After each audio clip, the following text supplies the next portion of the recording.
Yes,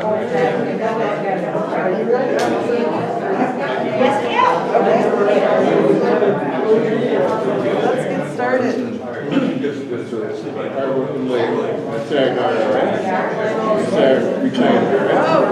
Hello, everyone. Hello. Good evening. Hello. We'd like to welcome you to this planned giving session. I am Andrea Morrow, rector at St. Stephen's in Wyandotte. Oh, when did you become a rector? Oh, gee, I didn't even know it was so soon. It was last week that I became the rector officially. And I also am the dean of our deanery, and it's my pleasure also to be the head of the trustees planned giving committee. And so we have put together a session for people at all stages in thinking about planned giving. Some of you may be where St. Stephen's is, which is in the land of happy surprises, but not a lot of planning. And some of you may be farther along. I've talked to a few people who have legacy societies or key societies. And so our goal tonight is to kind of help motivate you to start thinking about wherever you are, either creating or enhancing your program, and then to give you some concrete tools to do that and take away with you tonight. And with that in mind, we have a fairly simple agenda, and the bishop is going to get us started, open us with prayer, and also welcome us and give her perspective on why this is so exciting. Great.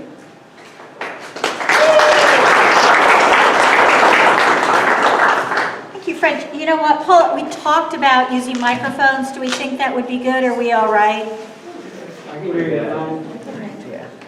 I'll keep being loud.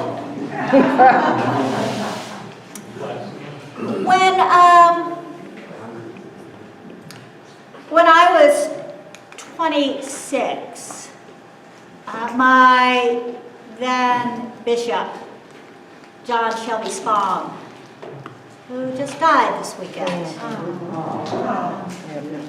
at 90. Jack Spong talked about how he had been at a conference and it suddenly became clear to him that he could make a difference with his will and his estate when he died.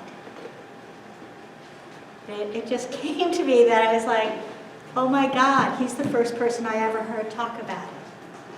And oh my goodness, the man who ordained me, for better or for worse, just died.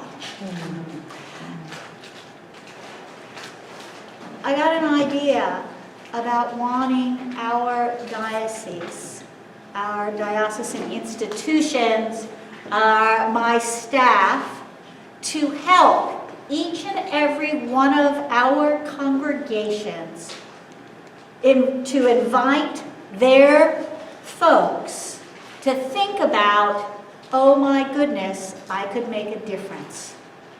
Oh my goodness, when I die, I could leave something to an institution, to a group of people, to a ministry that matters.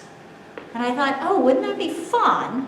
And I should get out more, but wouldn't that be fun if we could do that for every single congregation, not for the diocese, but for each of our communities of faith. Because there's an inordinate amount of wealth that will be transferred when people die. And as Christians, we have a belief about that. And life is changed, not ended. Yes. One of the changes is that you're not using money. That's true. So how we make a difference, what I want for my staff and for our diocesan entities is to help each and every one of our communities of faith to be in a place that they can use some of those resources to do amazing ministry. And so thank you for taking your time out and coming to do this. Thank you. There are a lot of folks from trustees here, so thank you. I'm delighted that you all are here. You all know Mark, our Chief Financial Officer, so yay, Mark. Never seen a man offer his description of budgets and spreadsheets with such love and compassion. I might also add clarity. Yes. So that's what we're here for. And I am just delighted to be a part of it and so thankful for the leadership of this group putting this together. So, am I supposed to pray too? You are. Yes. Okay. Yes. Thank you. I'm also decent. Not great, but I'm decent at following directions. So, the Lord be with you. And also with you. Thank you. Let us pray. Heavenly Lord, in whom we live and move and have our being, fill our hearts with wisdom, open our minds so that we might have new ideas, so that we might be able to see you in our midst. And Heavenly One, help us to understand what we can do, the differences we can make in our lives, in our death. And may we be the people you long for us to be. And along the way, Holy One, keep us safe. And please help us to have fun, because it's been a really long couple of years. So thank you for all that you do, and help us to do even more with you. In your name we pray. Amen. Thank you.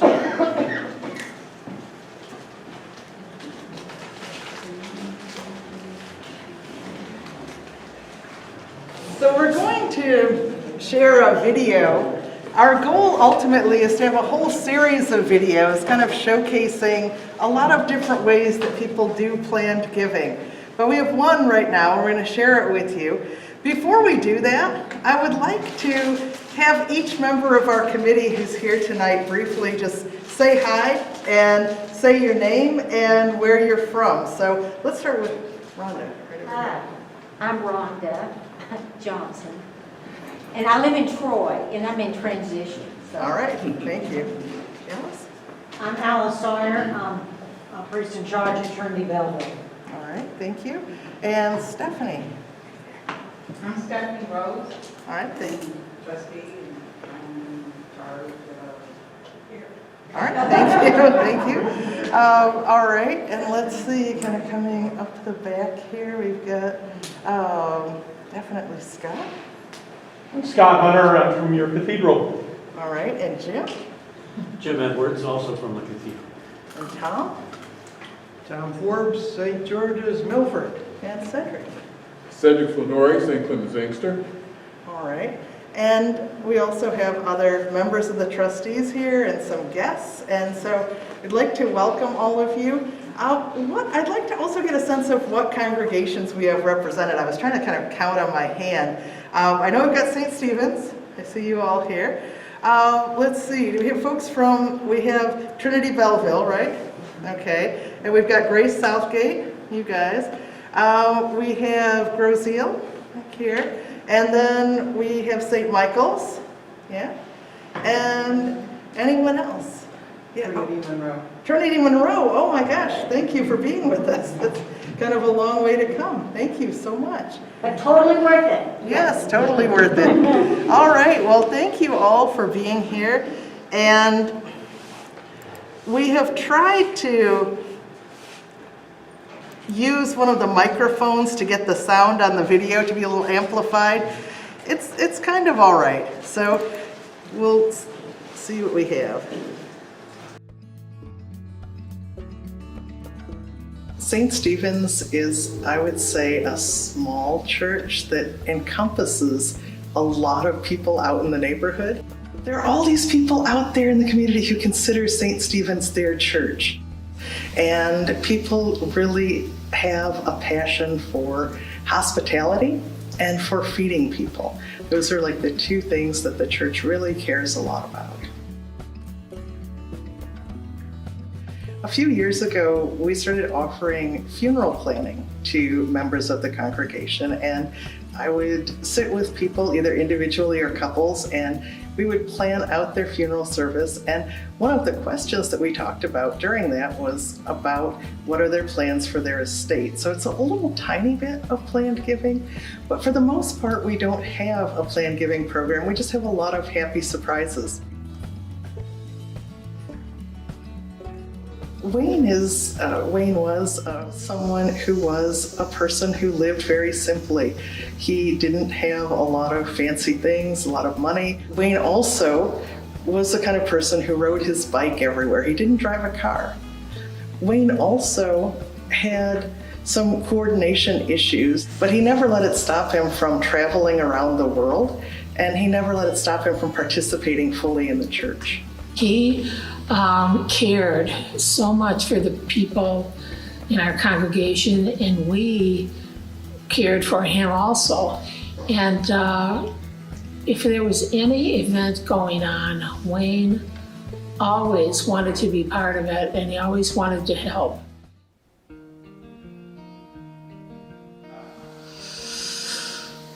I remember I was at home. It was April. I was at home, probably getting ready to come to do our Zoom service.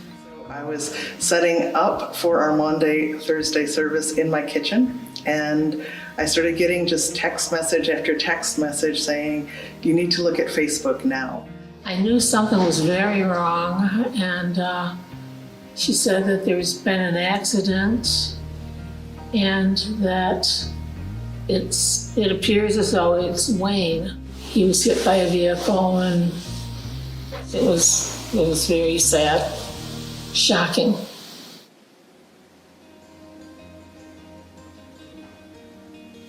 Wayne did tell us that he was planning to leave us everything. So we knew that we would receive the proceeds from his estate, and we knew that he owned a small house, and we expected something. But what we didn't expect was that he was going to have 2 large life insurance policies. And it turns out that even though he was such a humble, simple man, that by him leaving us everything, it just changed everything for us. You know, we had a few years where we weren't sure if we would be open, the following year. And it was weighing on all of us, and Wayne, it's really important to him that St. Stephen's go on and continue into the future. What he wanted was to make sure that the sense of community and love and support was there for other people in the future, just like it had been there for him. Wayne had no family in this area at all. And that's why I think he felt so close to his church family. Because of Wayne's generosity, we've been able to hire a children's and youth ministry director who's helped revitalize our Sunday school and youth group. Because of Wayne's generosity, we were able to get through the pandemic without worrying about money. And because of Wayne's generosity too, we've been able to provide food to the community, especially to kids over the summer. Planned giving can be a really off-putting topic, and I'm grateful for the conversations that we have had, and I'm grateful for the surprises that we've had, but I wish that I hadn't been so hesitant to have more conversations and more direct conversations about planned giving.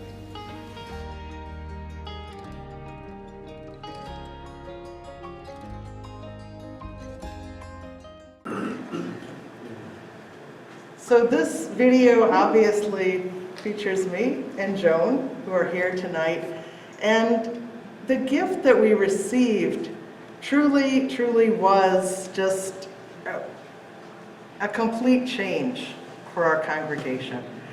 And that's one of the reasons why I feel passionate about this topic, And what I'd really like you all to do now is to think about your own legacy. I know it's not something that we all like to think about, but the bishop said something the other day about, honestly, it's not if we're going to die, it's when we're going to die, my friends. None of us are going to be here forever. And so I invite you to, with the folks at your table, just talk a little bit about what you're grateful for, what is your hope or dream for the church, and how can you start to make that a reality? Remembering that, we always talk about time, treasure, and talent. And so nothing is too small. We just want you to sort of start talking about gratitude and your hopes and dreams. So go ahead and just take a few minutes to do that with the folks at your table.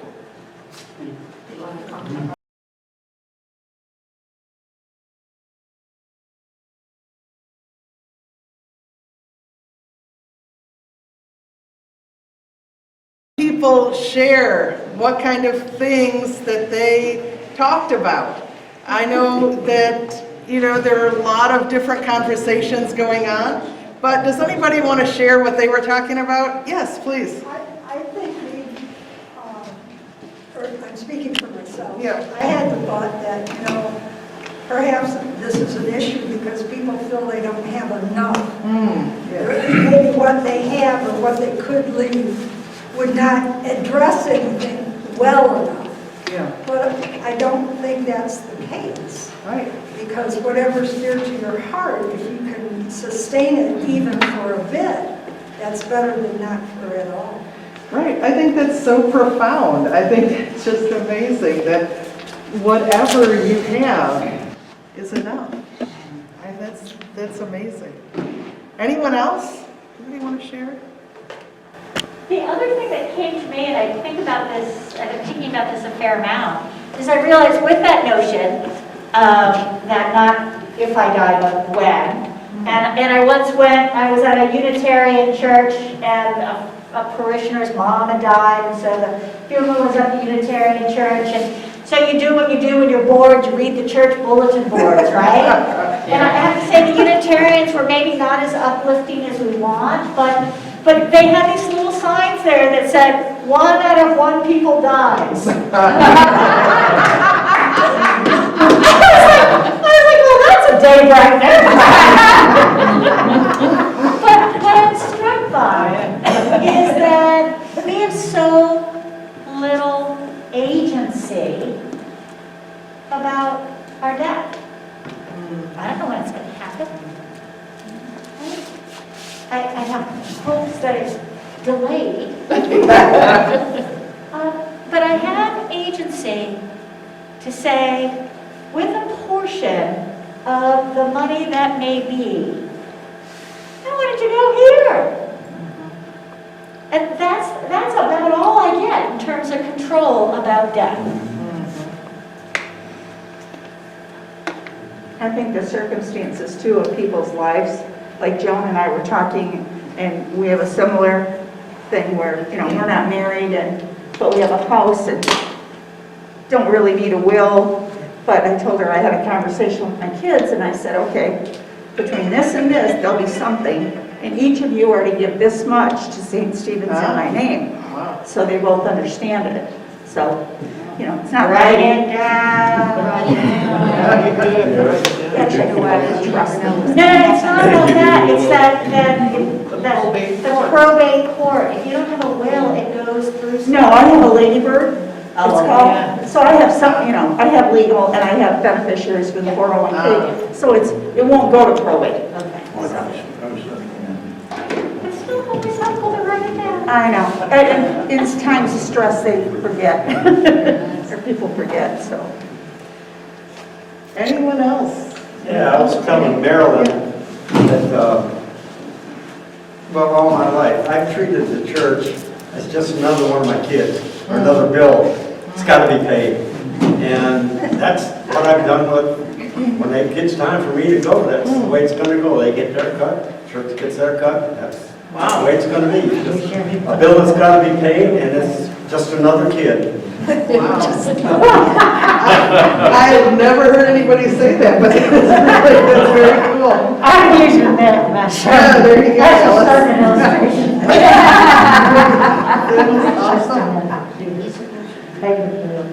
Okay.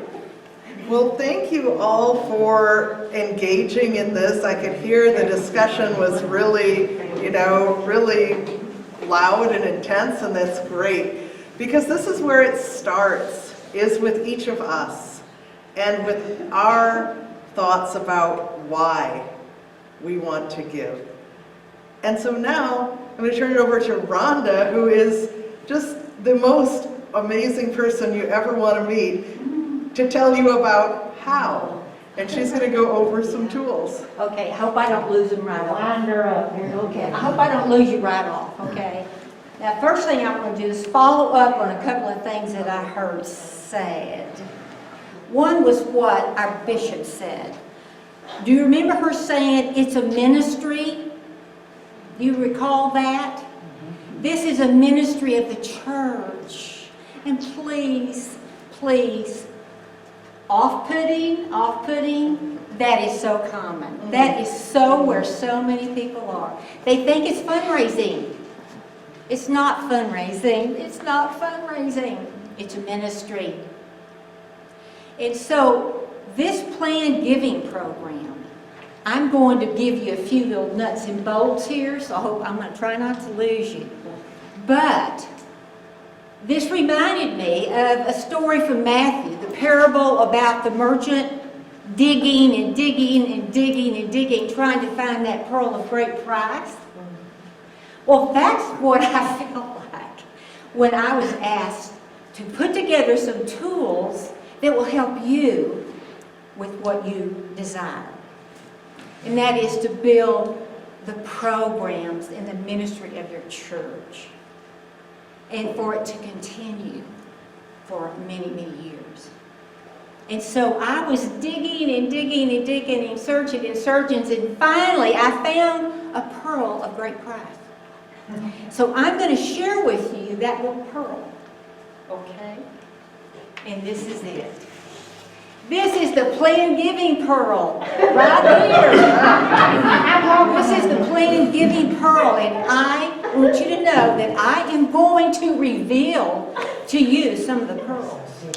Okay? So And we will all get one of these wonderful pearls. Each congregation will get one. yes, so don't, so don't rush up here. There's one for you. I know you're going to want these real badly.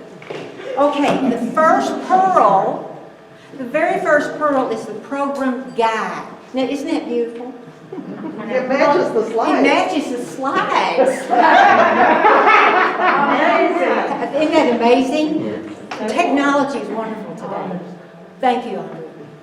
I didn't do that. But this is the program guide for planned giving. This is going to show you how to use each of these levels, which I will not bore you to going through them. We will do that later. But right now, there are 5 levels. First is just getting started. Some of you are just getting started. You want to, you thought about it, but you haven't really had the pearl of great price to help you get started. The second level is becoming proactive. So now you've started it, you've used some of these tools, some of these pearls I'm going to share with you, and now you're becoming a little more proactive about it. You're actually doing mailers, and you're putting it in your sermons, and you're having little events that are with all these beautiful tools kind of laid out so people can see them, because there's lots of brochures and lots of pamphlets that you can use. And then third, after we sort of stir the pot a little bit, we have to maintain contact. Now, I know you're like me. You've seen these ads that just go over and over, and they repeat them over and over and over until almost you get to the point where it's like, I can't stand to hear that anymore. Well, I'm not asking you to do that. You know, like the pillow, what is it, the pillow one, and I don't know. There's a bunch of them. One about the whole thing about the mortgage, reverse mortgage. How many times have you heard that one? Well, you remember it, don't you? So We have to maintain contact, and there are ways to do that, okay? Now, we're getting into creating an actual official plan giving program with a structure, with a chairman, with volunteers, with people from the congregation that really have a passion for this ministry. So that is the 4th level. And then the 5th level, here's where you want to head, okay? You started up here, you want to go down here to the Legacy Society. Create a Legacy Society, which is a group of people in your community that have made a plan together. And it is something that you get together every year. It's an annual kind of event. There are examples of that which will come a little bit later because we have some testimonials that we'll share with you. So this is like your tool number 1, the pearl number 1. The second little pearl is this is your training manual. Now I have not read this, can you tell? I've got stickers all over it. I mean, I've read this thing like 3 or 4 times because it's got so much in it. First of all, again, I'm going to repeat it, plan giving is a ministry. You will understand that once you've read this a whole lot better.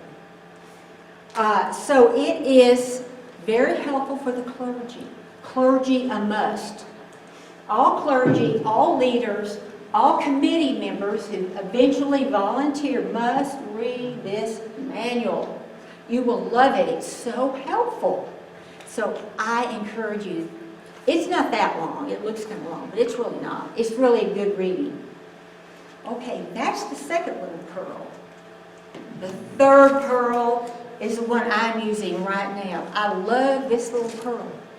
Now, this is where we get into questions like, don't you have that best friend that you go to lunch with and you talk about everything? You talk about your family, you talk about your marriage, you tell them all your secrets. You talk about everything but what? Money. Money! Yeah. Okay. So, yeah, that's the one thing that we shy away from. And the other one is death. We really don't talk about our death that much. I don't go over my death, planning my funeral and planning my burial or my medical directives with my best friends. But here you go, we're going to start talking about it. And this little manual tells you where and how to get started. The medical directive is in here. The funeral planning documents are in here. The burial documents planning are in here. And then the will. All of the material that you need to pull together to put your will together. It's listed in this document. This little pearl. Pearl number 3. So this is valuable. And I'm using this. And I had something happen recently that reminded me I need to get back to it. Because there was about a 10-minute window. And you remember the bishop saying, we never really know when it's going to be the last day? Any of us? We don't know. Well, I was within 10 minutes of possibly being run over by a driver. If I had been in my car, if I had been standing by my car, I would have witnessed, probably very tragically, being rear-ended. And my car was parked. But I was rear-ended, and I wasn't there, thank goodness. 10 minutes prior to that, I had been eating lunch at a sidewalk cafe. And I heard this loud noise. And I looked down. That was my car. That was my car. By the way, it was totaled. But that got my attention. And I said, you know, I was within 10 minutes of being run over by a driver who had a seizure and hit the tail end of my car. By the way, my car was 5 years old. I was one payment from paying it off. I've been kind of been dealing with that too, so anyway. But that's been an incentive for me to get to the program here. There's so many, I have a will, but it needs to be updated. I have a will, but if I pass tomorrow, the money that I have, the assets that I have are not designated. It'll just go to whomever, you know. It'll go to all my family members. Maybe some of them I don't want them to have it. I mean, maybe I really don't want them to have it. But if I don't get with this program, that's what's going to happen. So I've got to get to this. I've got to make this a priority. And that little incident on August the 8th, I will never forget that I'm reminded that I don't have, you know, we just don't know. So, that's like pearl number 3. Okay, now there is another little pearl in here, but I can assure you that there are lots of varieties of this little pearl there in a secret place. Well, I'll share with you in a minute. But this is the Stewardship Pearl. It's a brochure about planned giving. And it's excellent. It's something your church needs to order. You need to have these handy. Okay. Hey, Rhonda, before you became a priest, what did you do? Oh, I'm going to have to say that other word. Yeah. I was a fundraiser. For what university? Oh, well, Texas Tech University, University of Cincinnati, and anyway, Cornell's Cancer Institute. Yeah, I have been around the block on this fundraising thing. This is why I know this is not fundraising. I can assure you, this is a ministry. It is a very, very important ministry, and for another reason, you may not be aware, but the church has an opportunity to take advantage of the $40 trillion that are going to be passed to the next generation in the next 50 years. The church must get on the bandwagon. Now, in the past, when I was a fundraiser, the most churches got 50%, or religious organizations got 50% of philanthropic dollar. That is no longer the case. They're only getting 35%. Now, what's wrong with that picture? That means that we, as a church, need to step up and start making opportunities for people to make a testimony in their last will and testament, which, again, will show you how, that little pearl number 3, how to do that. It is the last opportunity you have, we have, the church has, I have, to actually make a statement, make a testimonial about our values, what we value. That comes through putting your will together. You can write it down. That will be the last thing that you will actually be able to make a statement, last way you'll be able to make a statement about your values to your family, to your children, to your church, to your community. That is your legacy. You are writing your legacy. So let's get to it. Andrea, Yes. how much was the gift? Well, approximately $500,000.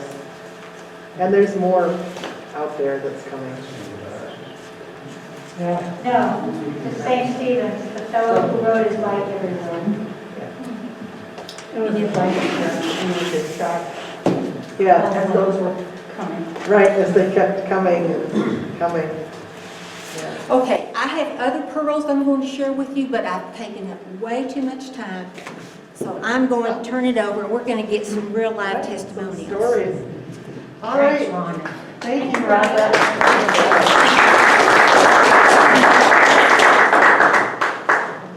So, as I mentioned in the video, We are definitely at level 1 at St. Stephen's. That doesn't mean that we don't receive gifts, sometimes large ones, sometimes small ones.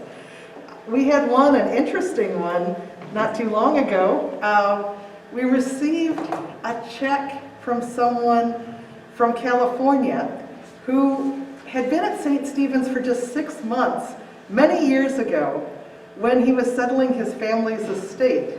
And he had decided during COVID that he was going to give out his bequests now, before he died. And so he sent us a nice note on beautiful stationery with beautiful handwriting and a check for $4,000. And so we checked with other people and no one remembered this man. I checked with Bruce Campbell, who was the priest at the time, and he said, it doesn't ring a bell to me.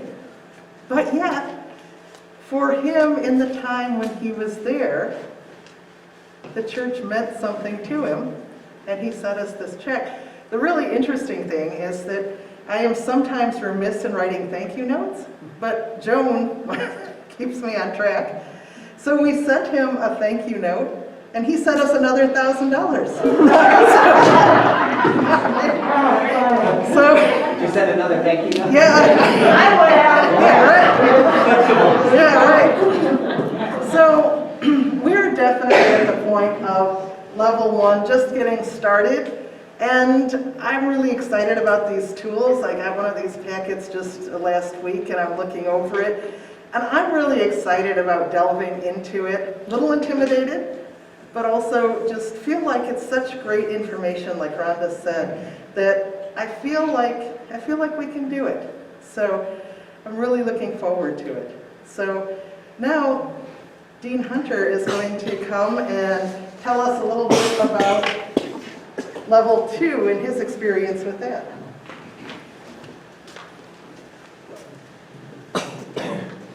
Bishop, you asked what Rhonda did before this. I'm really pretty sure that she was Billy May's mentor and got us turned on about OxyClean. You know, I really think that's what it was. That was my one nightmare, that somebody might think that. I know, my kids. Sorry about that. I think it's important just for a second to say why this is important to me and why and what turned on the proactive light switch for me. 3 people had a tremendous impact on me in my journey. This is a form of stewardship, and some of you might remember in the church a guy by the name of Tom Carson. Tom Carson was the first stewardship officer of the church, the presiding bishop in the late 1970s. Started the desk, and Tom Carson said, "Stewardship is everything that happens after you say I believe." Okay, so that was step 1.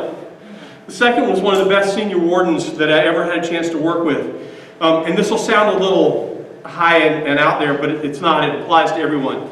His daughter called him up. She'd been pretty successful. Somebody just bought her company. And she called him up. She's very upset, and she said, "Dad, I don't know how to be rich." And he said, "Honey, it doesn't matter how much money you have. You're not rich until you start giving it away." Okay, so that was the second of those motivating factors.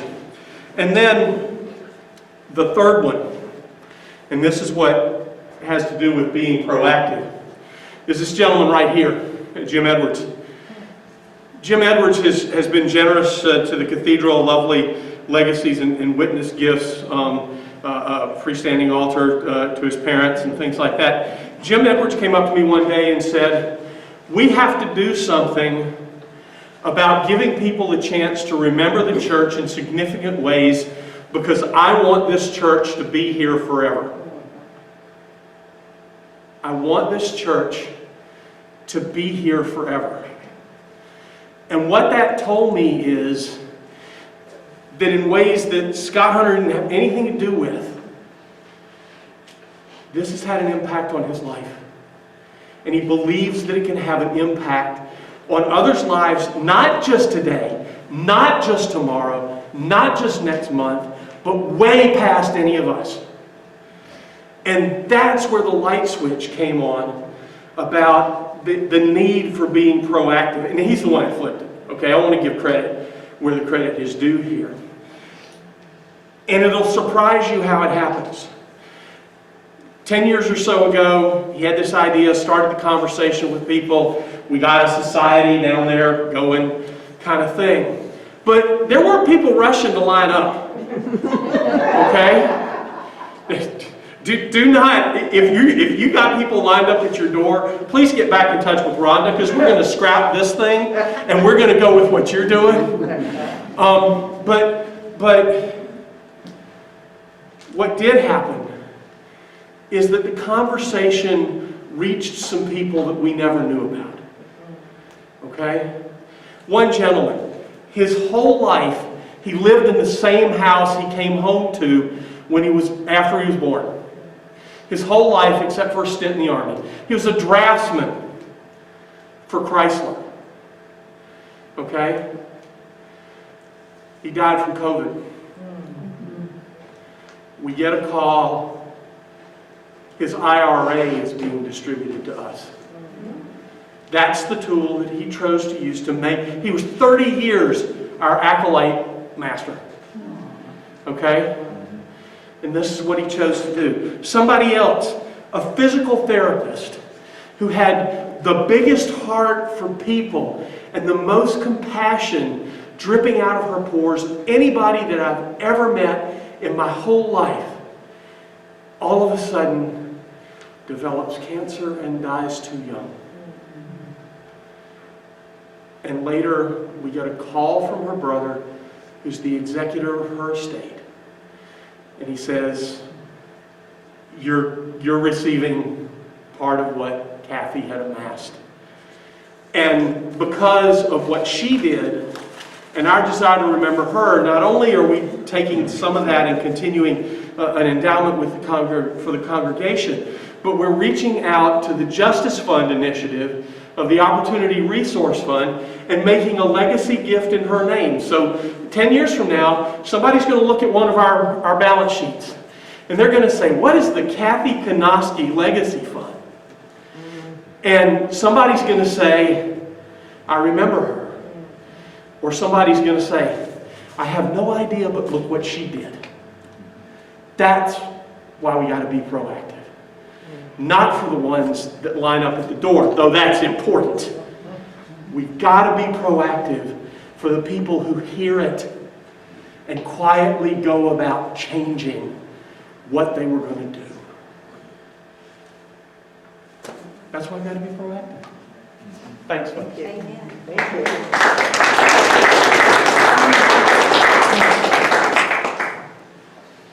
Oh, no, it's me again. Okay. Maintaining contact. I love the story about the thank you note, because the biggest mistake we make in any kind of program, no matter what it is, whether it's our stewardship program, whatever program you have going on, whether they're volunteers that did a great job, we don't thank them. And so any way that you can find to reach out with a note is really, really the way. It's a gift that just keeps giving. And it's so simple, but it's the thing we forget to do. So that's just a perfect example of really showing gratitude. Because gratitude, it does go round and round. The more you get gratitude you show, the more you're going to get back. So thank you. Contact. You were talking about planting seeds. That's what we do in the church. We plant seeds and we just hope that something comes up some point in time. We hope we see it, but many times we don't, especially in planned giving. There's, it's like real estate. It's location, location, location. Well, in planned giving, it's patience, patience, patience. but you have to start somewhere. So what we have the opportunity to do is to maintain that contact in any way that we can. And some of the tools that I have, and there's so many, I would drive you nuts if I go through all of them, so I'm not going to do that. But I have a whole notebook of tools that I just downloaded from the Episcopal Church Foundation that show you, I mean, it's so, they spent 50 years putting this together. This was not an overnight program. And now it's matured to the point where they are a rich source for the church on starting up plan giving programs.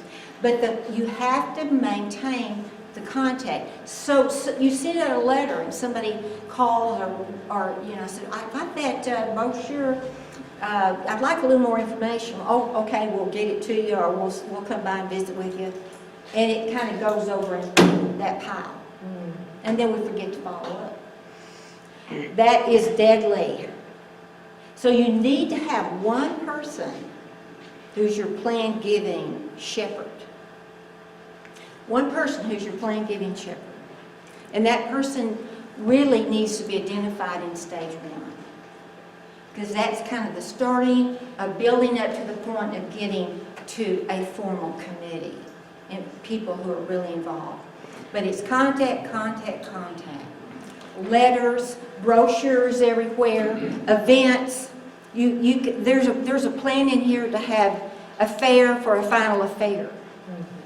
That's planning your will. There's a day for a legacy society, how to put together a legacy society. There's samples of letters that for the rectors and the vicars to write to their congregation. Halloween's a really fun time to do stuff like this. And you can kind of have a goofy, kind of ghoulish, All Saints Day, All Souls Day, kind of whimsical piece about it.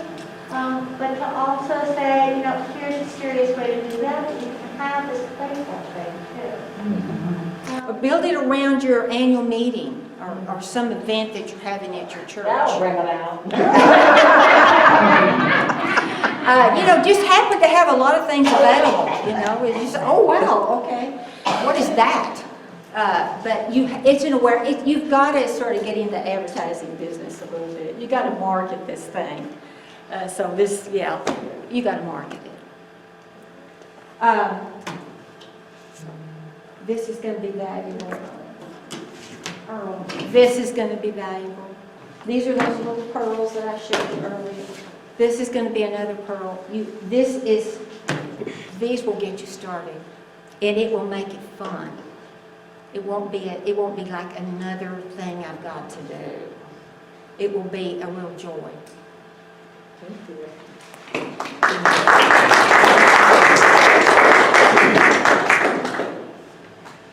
Andrea, I love that when you started off in the video, you said we had a day when we were planning our funeral, right? And you can do something like that, do the directives, and then people are like, oh, I don't have to worry about it. That's the plan, the fair of the final affair. That plan is in the toolbox. So, my friend had a story and she couldn't tell it. So she gave me 25 paragraphs. I'm going to cut it down a lot.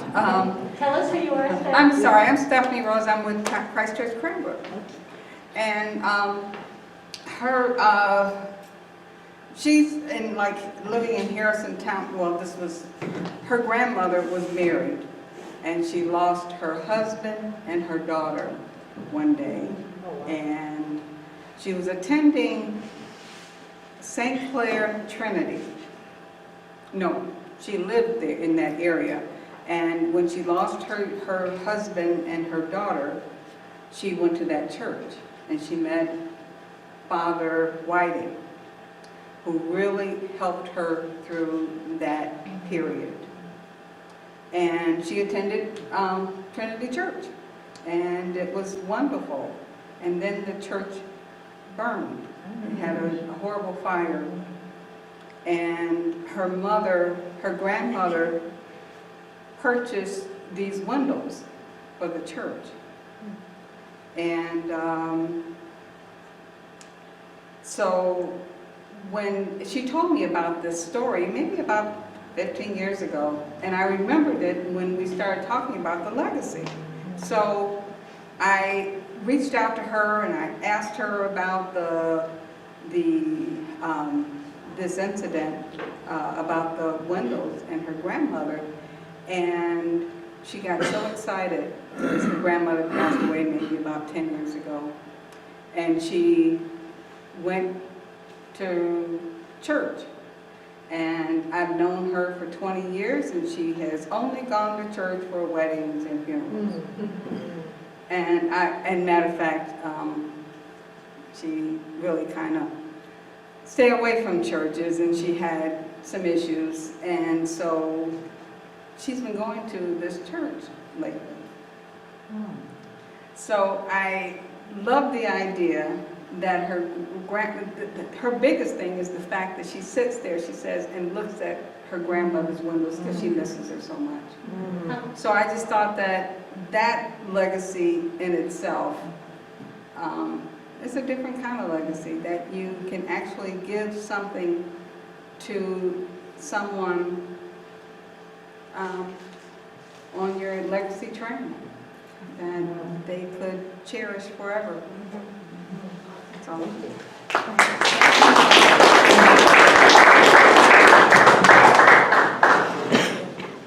No, I think Eric first. Okay.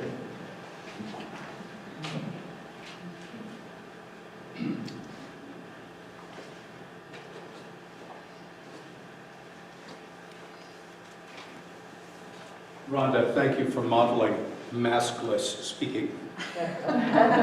This is called public speaking, right?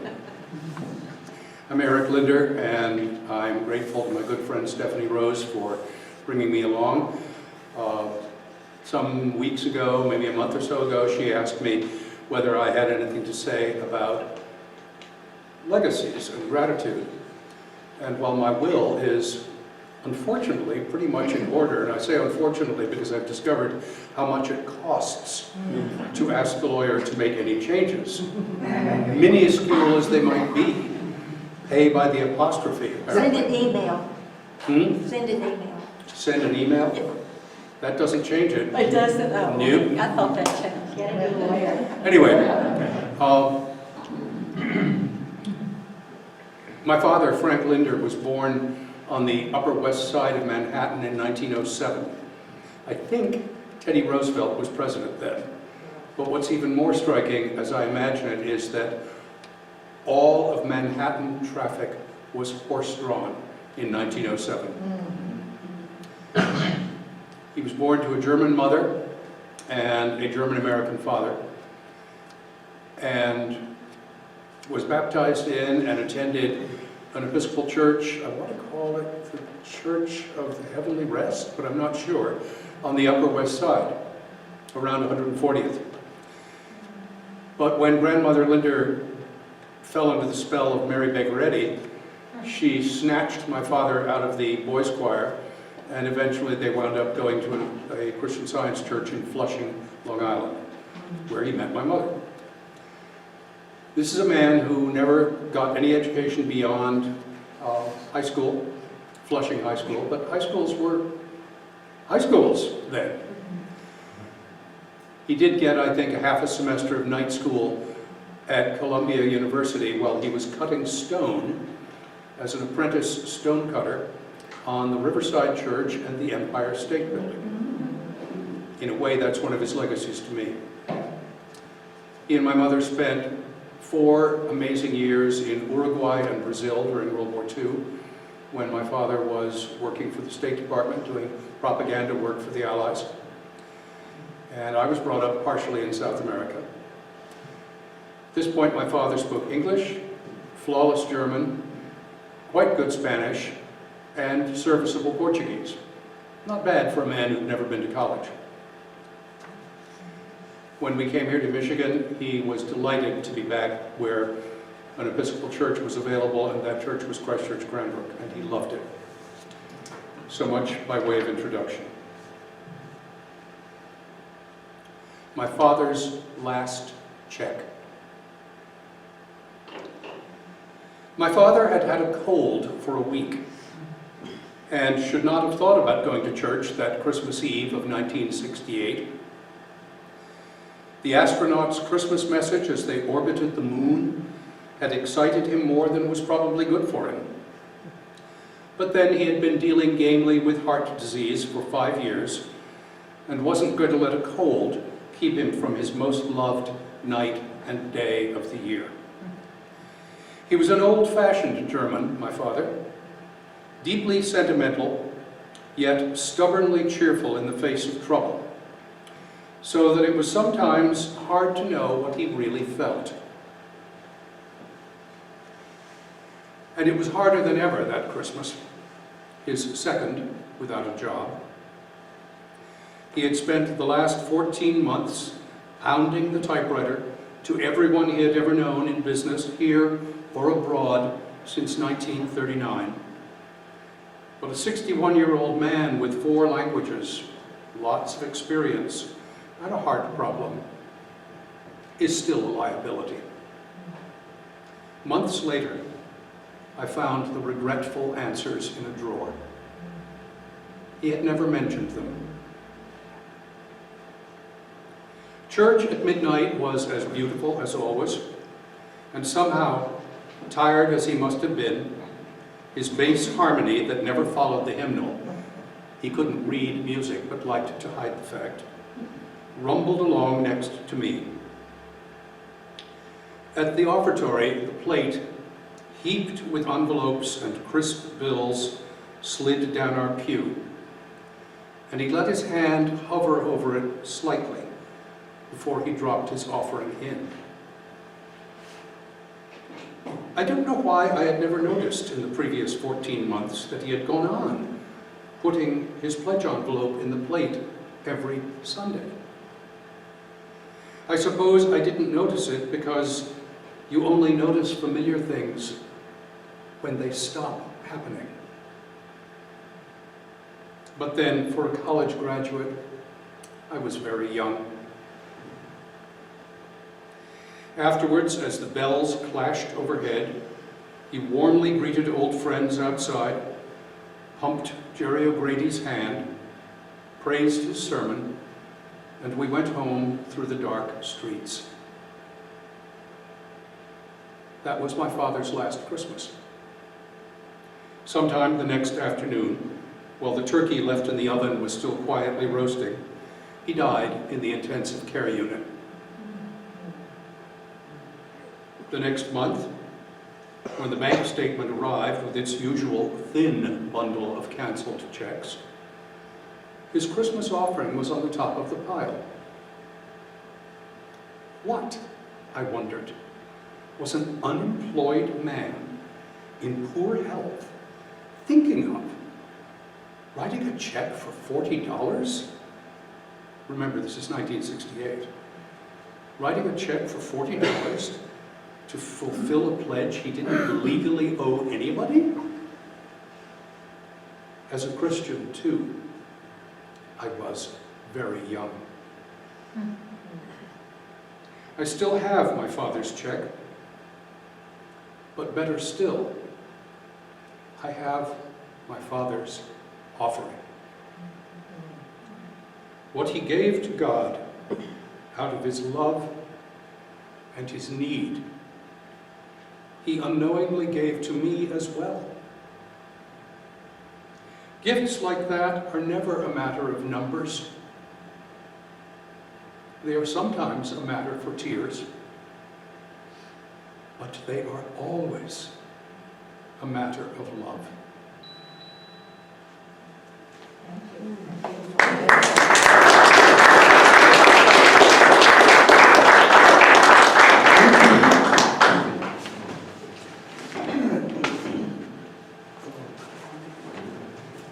Number 5, we've gone through all the other different steps that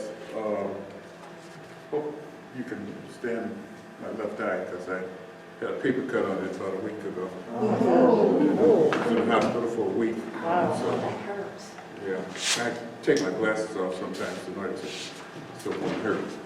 But getting down to that last part about level 5 and everything, we at St. Clement's have, more or less been in this program for about 15, 20 years right now. And we've gone through part of some of the steps that Rhonda has talked about.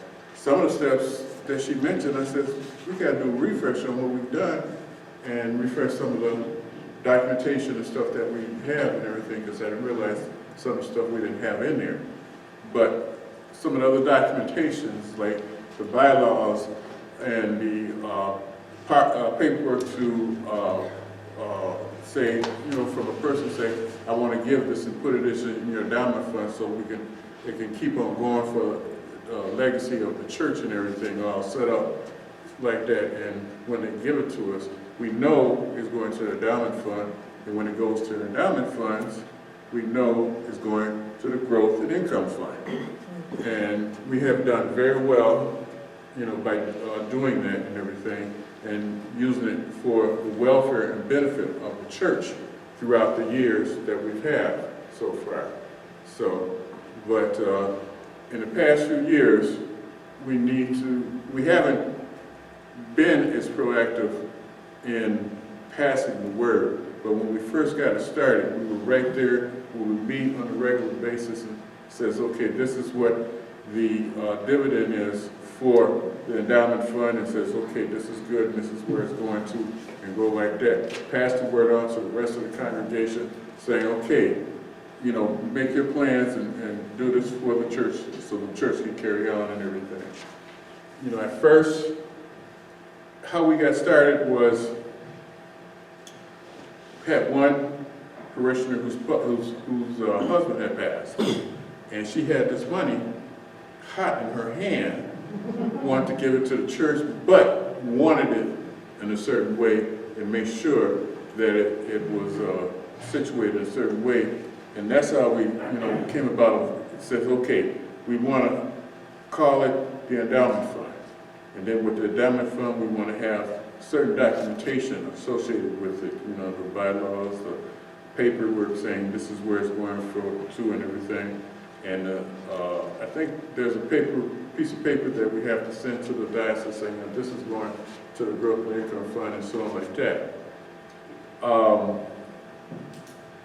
And then after we got that all situated and approved by the vestry and everything, then she said, here you go.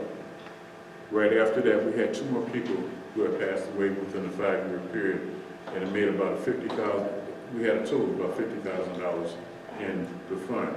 And we have been drawing dividends off of that for quite a long time, and at that time.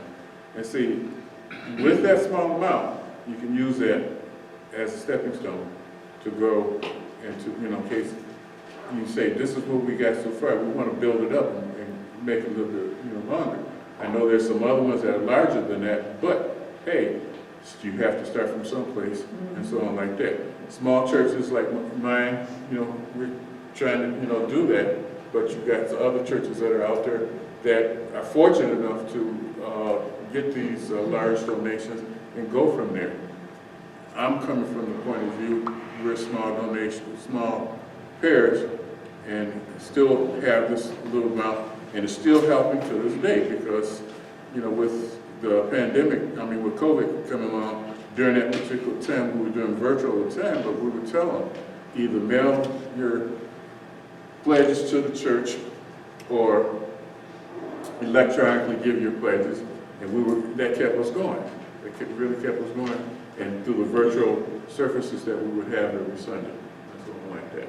But that is at the point and period that we are in, and it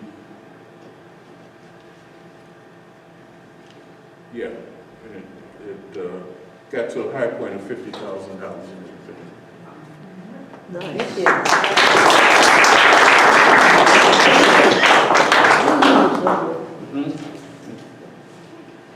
All All right, thank you all. And now we are going to give you all those pearls that Rhonda mentioned. And we're going to actually ask that you do a little bit of work with them. We're going to give one to each congregation group. And if you have a group of folks from your congregation, we have some questions that we would like to have you answer. And I know for me, you know, one of the things that I'm interested in is not just what might we do, but what's going to be hard for us and why. You know, because I think a lot of times people have great intentions and they start out with a lot of enthusiasm, and I hope you all do after hearing all these great stories. But if there are too many barriers and we just don't even acknowledge them, then it's easy to get sidetracked. So I encourage you to think about what's stopping you too, and how can you get around that? Or how can you really overcome it? And so we're going to hand these out, and we're going to just take a few minutes for you to brainstorm and work with your congregation group. If you have some folks here, and you can feel free to join up with our St. Stephen's folks, since you're the one from Trinity Monroe. So we'll get those out to you.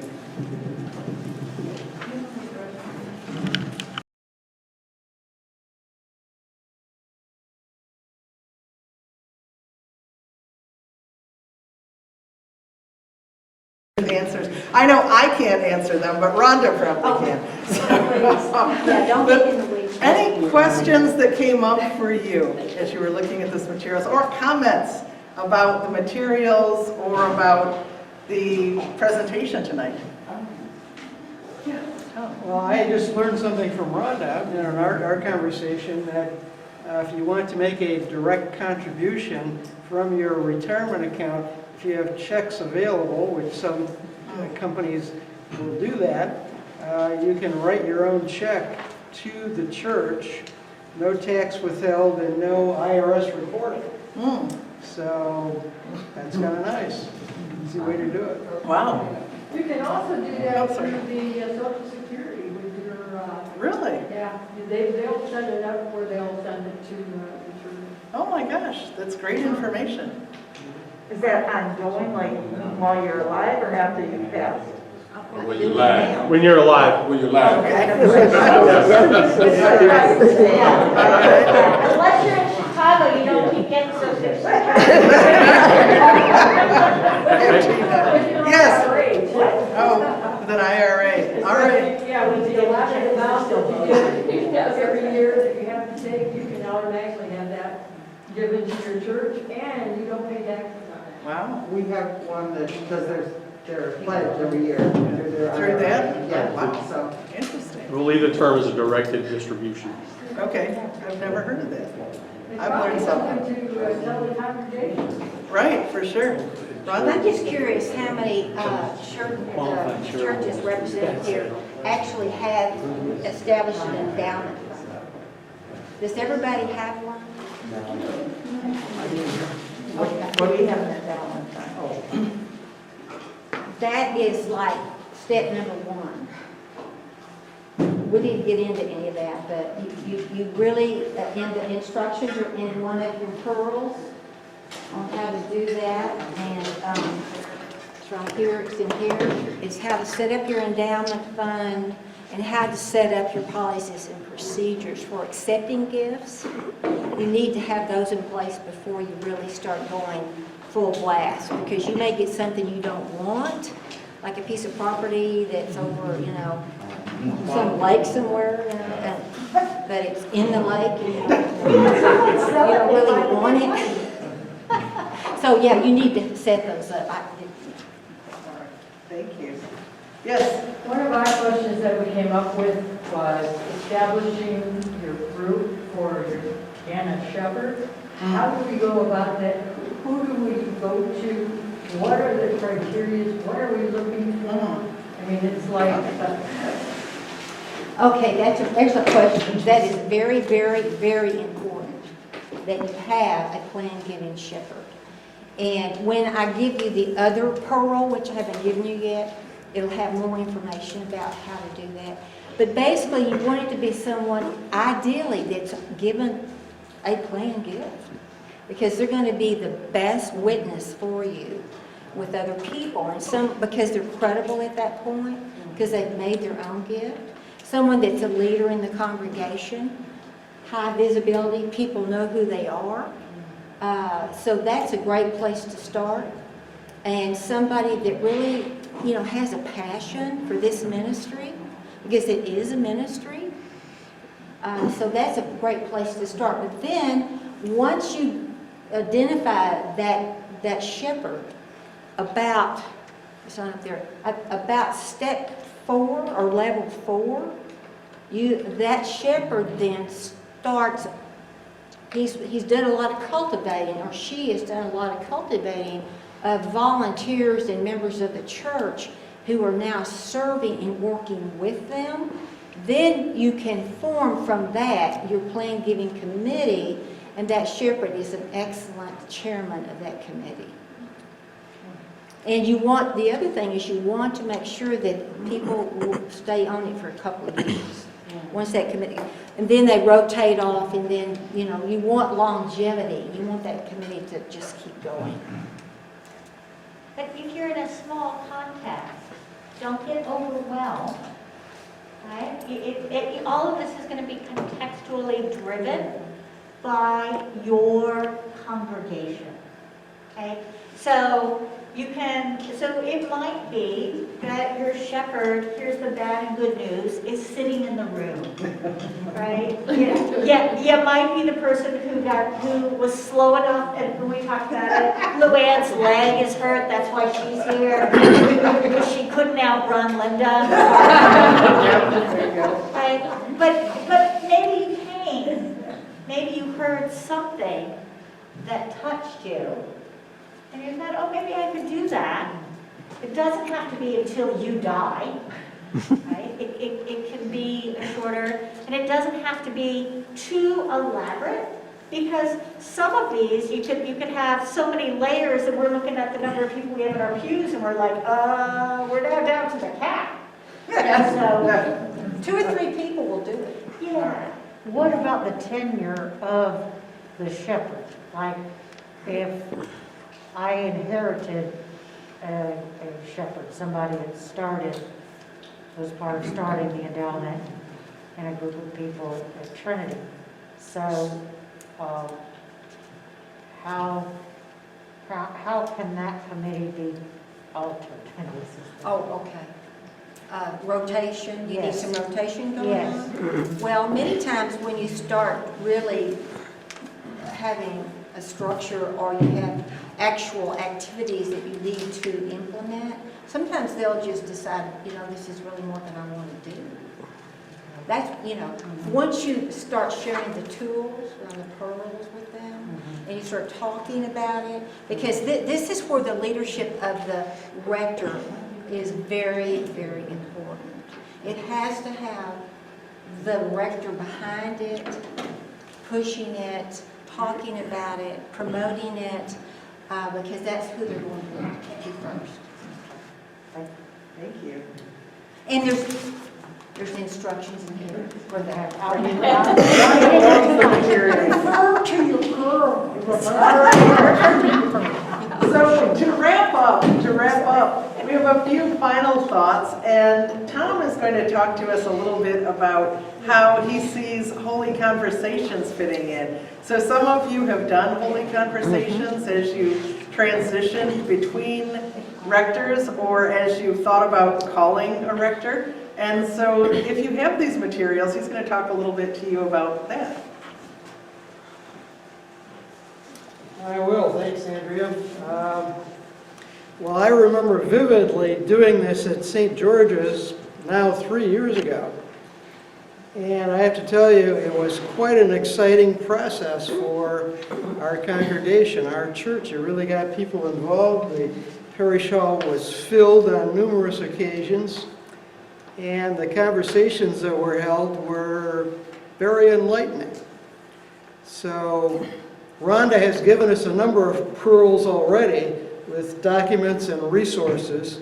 And I'm going to give you an additional one if you want to unearth it. It's in your file somewhere. If you did Holy Conversations, it's there. I might add, a lot of churches have mission statements and vision statements. So mission, you know, what we're going to do, and vision, where we want to be.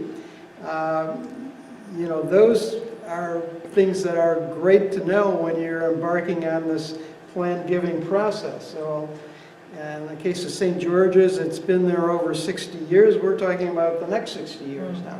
And planned giving has to be part of that. So there's Holy Conversations is another pearl. If you go to that, and I'm just looking at our copy of it, and this is 15 pages.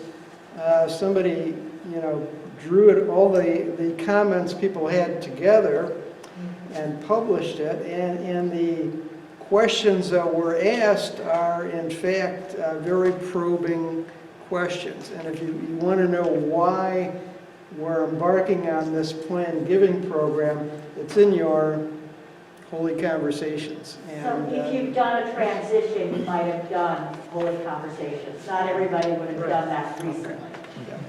So I would be happy to make ours available if anybody's interested. You'll just notice a lot of the same things that your members talk about. And so thank you. Thank you. All right. More pearls, Rhonda. Okay, this is the last pearl that I'm going to give you tonight. I'm sure you're very happy about that. Okay, take your brochure, your little pamphlet brochure, that's the container for all your pearls. Open it up. And the last little pearl is right here. And what you will see is a website which is very, very long. So put it in very carefully. But it's the Episcopalfoundation.org, programs planned giving on demand. It's right there. This website will take you to some of the items that are listed in your pearls. It'll also take you to so many other items, and I keep showing this to you, but it's a notebook full of resources. There is nothing that you cannot find an example of. It's in here. And not only does the foundation have this wonderful website, they have staff, one in particular, that's there to also help you. And that information is, that contact information is given on this last pearl. And the only way that you can get there is on this website. You cannot go to the foundation because you won't get there. You have to have had the package with the pearls in it. Okay. Secret. Yes, it's the secret website. That's why the shepherds enrolled. Do what? The shepherds are welcome to enroll. Network of PG National. Yeah, that's true. You can meet other planned giving shepherds. They're all over the place. Believe it or not, there's lots of them out there. So you could get some support from a little meeting with that group. Okay. Okay, I said I was finished, but I just have to do this. Okay, is that okay? I promise. I'll be 1 minute, no more. Okay. I ran across this that just really fascinated me, and I thought, oh, this is perfect. Okay, here it is. It is 5 remembrances of the Buddhist. Okay, this is from Buddhism, so don't get upset, but it's very poignant for this evening. Okay, these remembrances, or remembrance they call them, they speak of how fragile we are as human beings. And we are fragile. Our bodies are frail, even while we're in good health, because we're aging. And so here they are. Number 1, we are of the nature to grow old. We cannot escape growing old. Number 2, we are of the nature to have ill health. We cannot escape having ill health. Number 3, We are of the nature to die. We cannot escape death. All that is dear to us and everyone whom we love are of the nature to change. We cannot escape being separated from them. Our actions are our only true belongings. We cannot escape the consequences of our actions. Our actions are the ground on which we stand. Now, we know that material things do not last, that everything is impermanent, yet our culture permits us to shape the change to come. And one tool to shape the change is planned giving. Okay.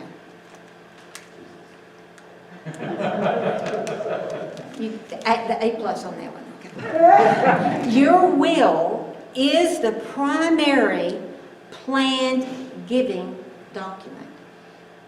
Your will and planned giving are synonymous. It is your plan, it is your primary tool. And making your will is a loving act for oneself, one's family, and one's religious beliefs and church. So the truth of that is really why this is so important. And why it is so hard to talk about. But the more we talk about it, the more visible we make it, the easier it is going to be. So, I am always here to help. If you need something, everybody knows how to get in touch with me, I'm sure. But I'm happy to help you. And thank you for your kindness and listening to what we had to say this evening.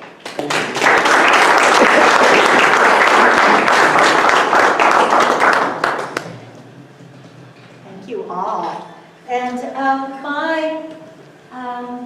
and Rhonda, as you were reading, I wanted to say, and as a Christian, even at the grave, we make our song, Alleluia, Alleluia, Alleluia. And that's part of what this is. What I would love to do and in the spring, so we're going to go through one more cycle of the world of COVID, friends. In the spring, what I will do, and my invitation is to all of you, anyone who has made a gift somehow to one of their congregations through a state of some sort, I would love to host you in my backyard for a barbecue, and I want to celebrate that because it matters. And it matters to me that we have moments where we come to realize how much our communities of faith have touched us, shaped us, and formed us, and then we use the agency that we have to ensure that those communities of faith can go forward doing even more. So that is my hope. That's my invitation. And this year, I don't even know about convention this year. We're still deciding. I know that in conventions coming, when we have a new world and we're perhaps not so worried about being together, I want to make plan giving, legacy, folks who have made gifts, a real part of convention. And I just really want to celebrate that and be in the center of it. And thanking all of you. And also just thanking you for coming tonight. And thanking to our team who put this together, and our amazing hosts from St. Michael's and All Angels. So friends. Thank you very much.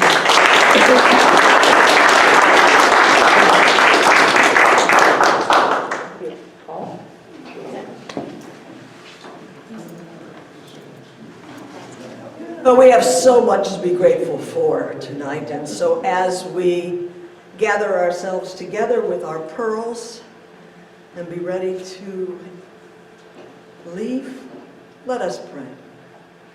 Holy and gracious God, you have given us the determination, the memory, the legacy, the ability to give and to give, and knowing that this is not an emptiness, but a fullness of knowing that what we give will be given back to us 100-fold or more. And so we leave this space with our hearts full and our hands ready to roll up our sleeves and begin the work that we have been commissioned to do. Thanking everyone who's been part of this and knowing that we are not doing this alone. And I ask that God continue to bless you, to remain upon you and be gracious to you in the name of God, Father, Son, and Holy Spirit. Amen. Amen. Thank you all for coming, and I know that the folks would love for you to take some refreshments as you go.